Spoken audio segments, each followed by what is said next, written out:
I'm Nathan Ponchard, this is Chasing Cars, and this is some more Toyota base model realness, the Kluger all-wheel drive hybrid.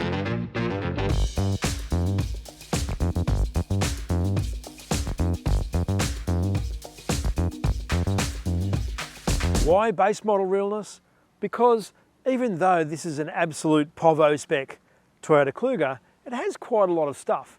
Like it already has front and rear parking sensors, it has 18-inch alloy wheels, it has auto folding mirrors, it has metallic paint on this car which costs $675 with this lovely new graphite grey paint because what the world needed was another grey. It also has a couple of typical standard family options. It has the roof racks, it has side steps and a tow bar with a towing kit and wiring harness, which takes the price from $54,150 before on-road costs to about $57,500 before on-road costs, which is pretty good for a hybrid all-wheel drive SUV with the amount of stuff that this has in it. Now, I'm going to nerd out here for a sec about the Kluger and say that Australia is the only country in the world other than Japan to actually get this car in all 4 generations, and also the only country other than Japan to call it Kluger. This is called Highlander in every other country in the world, including America, where this car is built, but can't be here because that's the name of a top spec Hyundai, and they own the rights for the name. Now, hybrid also is new for Australia in 2021, but has been on sale in Japan since 2005. So it's taken 16 years for us to switch on to the fact that a hybrid in an SUV might actually be a really good idea, which it is.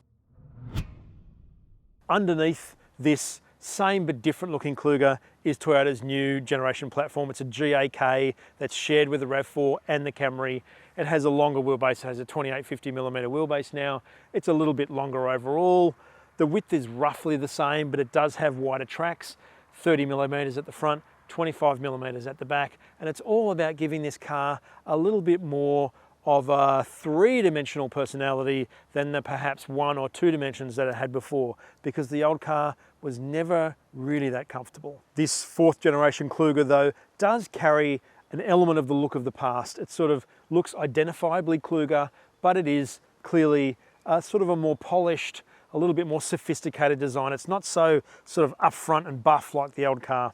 At the back, it has these taillights that wrap around that look very much like what's on the new Corolla Cross and on Corolla Touring in Europe, rather than the RAV4 and the Camry, as you'd expect not to look like a sedan, but also making the GX look a little bit more luxe than it should is things like having 18-inch alloy wheels as standard, which actually do nothing to ruin the ride of the car, as we will discover when we drive it. Now, the tyres on this car here are all-terrain ones. In Europe, the Kluger/Highlander only gets Dunlop SP Sport Max, which are very much a road-focused tyre, but here we have Toyo Open Country in an 18-inch tyre on this car. They're very much an all-weather tyre, but I'm not entirely sure they love wet weather, as we also shall discover. Every time I get into a base model Toyota these days, I can't help but be impressed by how far they've come in terms of equipping these inexpensive models to make them seem like they're at least mid-grade or higher. Now, this new generation Kluger does take a lot of the design aesthetic from the past. This is very much a Kluger dashboard. The general arrangement of it is fairly similar to before, but so much classier than before. There's just a soft touch to the materials on the tops of the dash here. There's this stitching, even if it is vinyl, it is whatever, this stitching through here, and then these 2 trays here that have sort of like a textured finish in them, just adding layers of detail to an interior that, while all grey, still doesn't feel too base. The thing is though, is that everything has sort of been generally supersized, so it's sort of a little bit like looking at a dashboard for vision impaired. Which is me, so I can say that, but everything's very oversized, including the instruments, which are really clear and nice. In this case, in the hybrid, we have the charge gauge instead of the tachometer like in the petrol we tested recently. The hybrid also gets tri-zone climate control, so it has adjustable temp for both passenger and driver in the front here, rather than just push button manual aircon like the V6. The storage in the Kluger seems to be pretty generous, but I think once you start to pick through it, you notice that not everything is as it could be. Now, this Kluger shelf, as I mentioned, is great. You can put your phone in there, run a USB cord through a hole here, and plug in a dedicated USB charging slot here, still with a 2.1 amp charger there, and a 12-volt outlet to go, plus a 12-volt outlet in here. So all of that's quite useful. There's a tray in here that's also perfect for a phone, which you would think would also work for wireless charging, but more of that in a minute. We have 2 cup holders here. We've got another tray along here, and that's all great. Now in the center here, we have a 12-volt outlet in here as well, and this takes 15 litres, but it has this little sort of roller door blind on top. And while these are all soft padded and fine, even though they don't quite match, that's nice, this is really difficult to access. And you've also got this little tray thing in here that gets in the way. And while there's a great big hole there, I think putting handbags and stuff through there would be shoving stuff in and difficult to get out. The doors as well are only designed for 700ml bottles, so I just don't know what it comes in a 700ml these days, but it certainly doesn't come a litre, which is what you would expect, or 1.5 litre, which is what a lot of the Kluger's competitors have. You also have this armrest thing where I'm sitting here behind this beautiful to hold leather wrapped 3-spoke wheel, which is also great for a base model Toyota. But to get to the armrest here, I feel like it's sitting so far away from me. You need to be much bigger than me to be able to fit into this interior. And yet here I only have a height adjustable seat for the driver, and kind of as per Toyota norm, the passenger doesn't get height adjustment. So this seat is way higher than the driver's, and you do feel like you're perched weirdly high. Aside from those seating whinges, there is quite a lot of equipment in here that is, again, surprising for a Kluger GX. We have electrically folding mirrors here, which you can have auto or manual fold. We have automatic high beam. All 4 windows are one-touch power windows. And the stereo, which is only a 6-speaker thing with this 8-inch screen, which again carries over that sort of, ham-fisted, big-buttoned kind of thing, is actually really good to listen to. Like, I've been playing all this electronica stuff that no family person is probably ever going to put their kids through, but it sounds great. I love it. And while Toyota's general interface is still not the greatest in the world, it's okay, the Apple CarPlay works really well, and it's really easy to use from this position.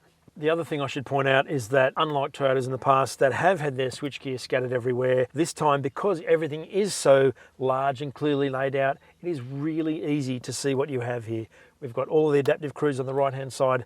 This does the 4.2-inch screen here, plus your phone stuff, plus the volume, all really easy to see. In the center here, we've got a simple drive mode in the hybrid's case with Sport, Normal and Eco, not the Rock and other things that the V6 petrol has.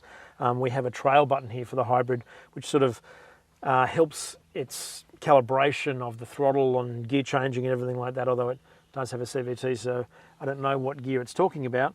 We also have a dedicated EV mode here, which again is pretty useful, although I don't know how far you would get on that.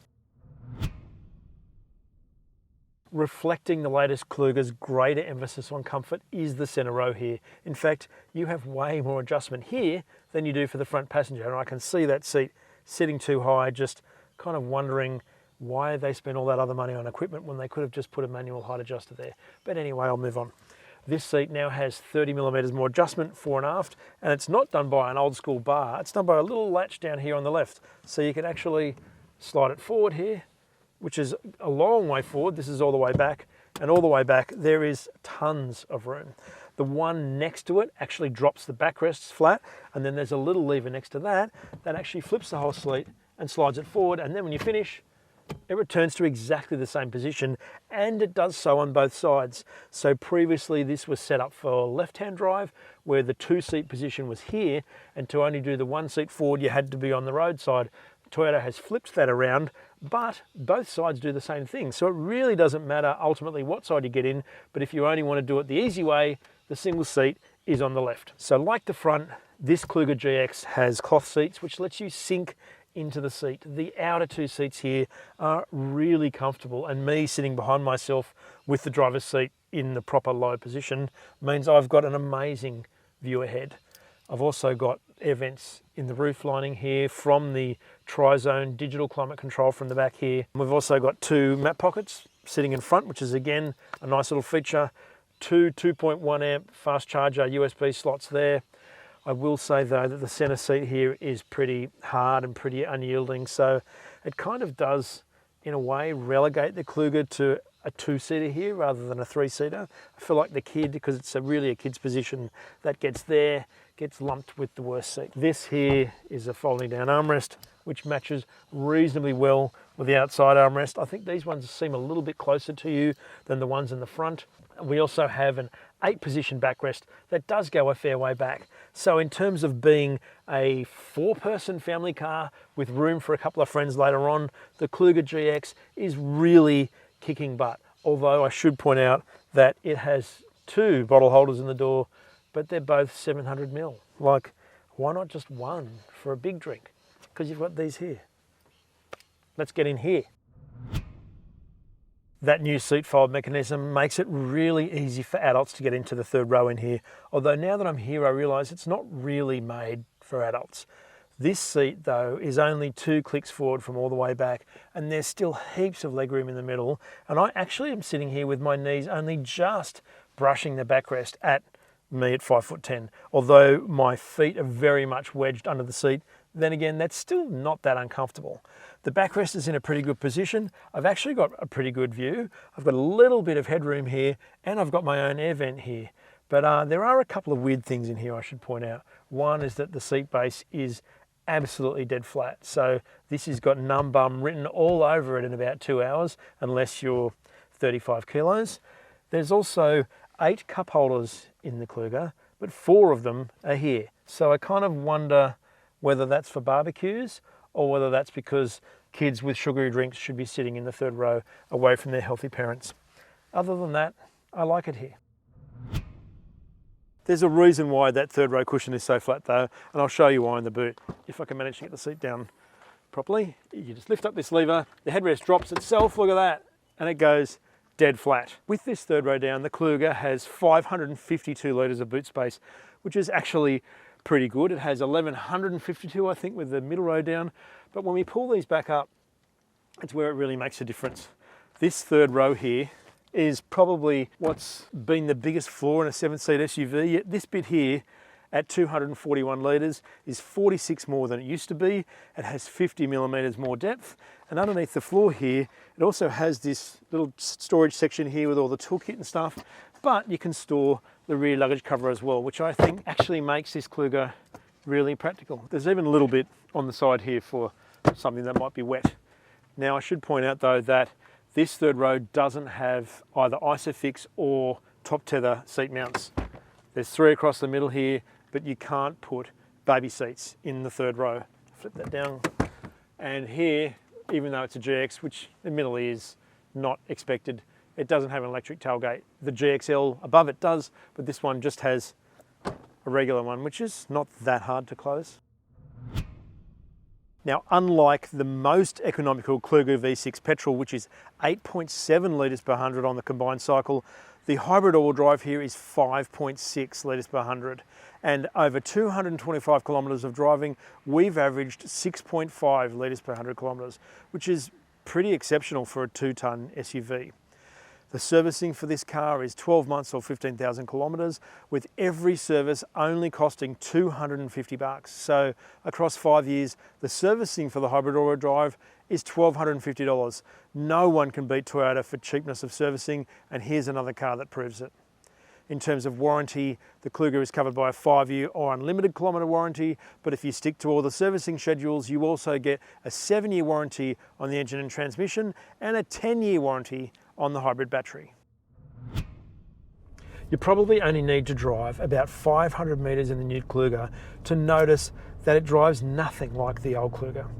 Now, the old car was based on a fairly old Camry platform and had an Australian suspension tune, so it could actually handle quite well, but it absolutely did not ride in the end. That was the only way to control its body movement, whereas this new car actually has the sophistication in its suspension and it's just general suspension tune to be able to ride beautifully in the case of this GX Hybrid, to handle really well, like well balanced and nice, to steer pretty well, especially if you put it in sport mode down here to give it a little bit more weight, but it doesn't really need that at the end of the day. This hybrid is quick, it's effortless to drive, and that ride hits home every time. Not literally, just hits home by how good it is.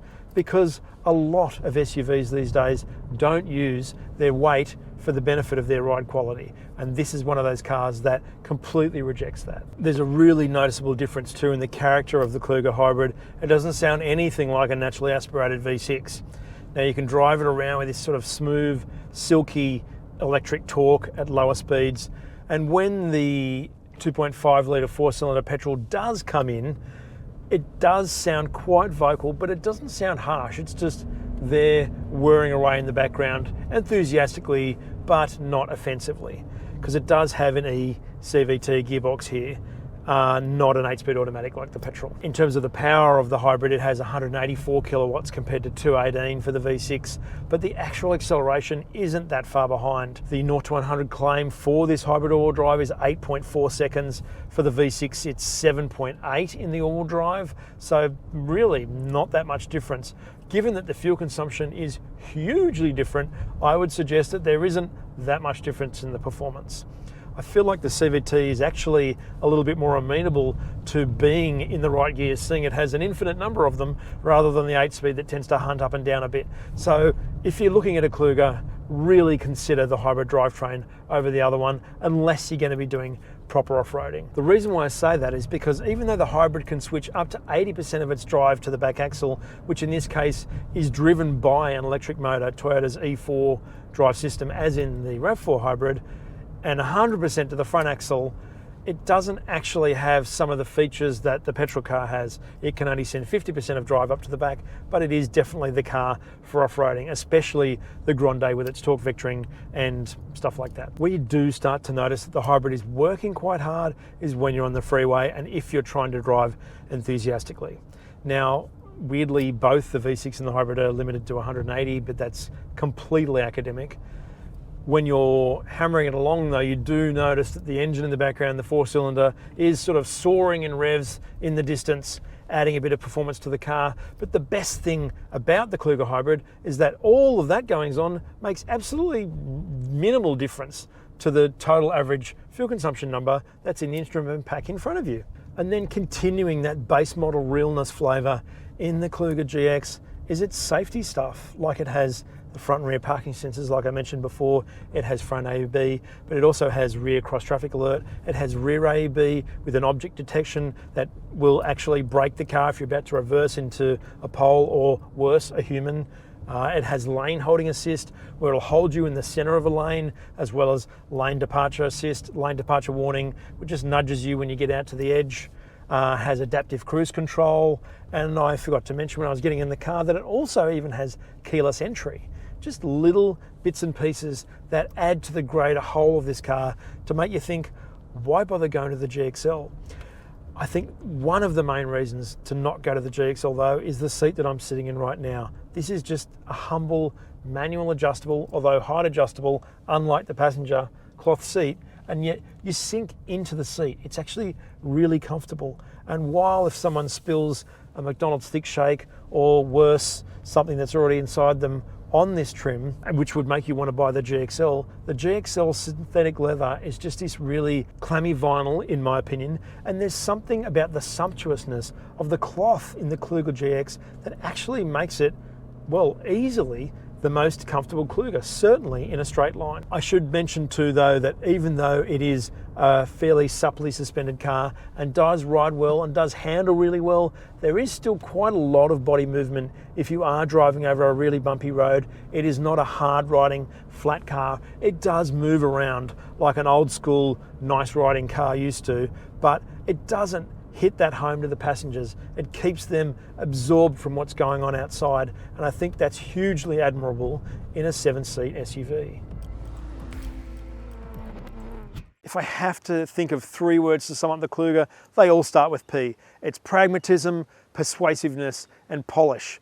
This car, for a 7-seat SUV that weighs 2 tons, that averages 6.5 litres per 100 kilometres, that is so cheap to service and that carries Toyota's reliability reputation, is already right at the front of what you might consider for a car like this.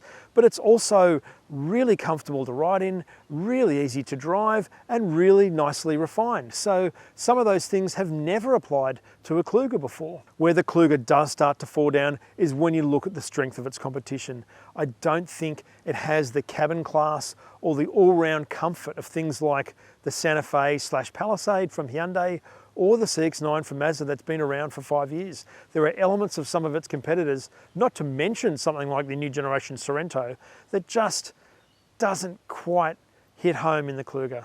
It's good, it's really good, but those finer details, it just doesn't quite hit home. But that's not enough to not really admire what it can do. If you haven't subscribed, please do so below the video, hit the notification bell and leave a comment on Toyota's base model realness, Kluger GX all-drive hybrid, or on chasing cars. Thanks for watching.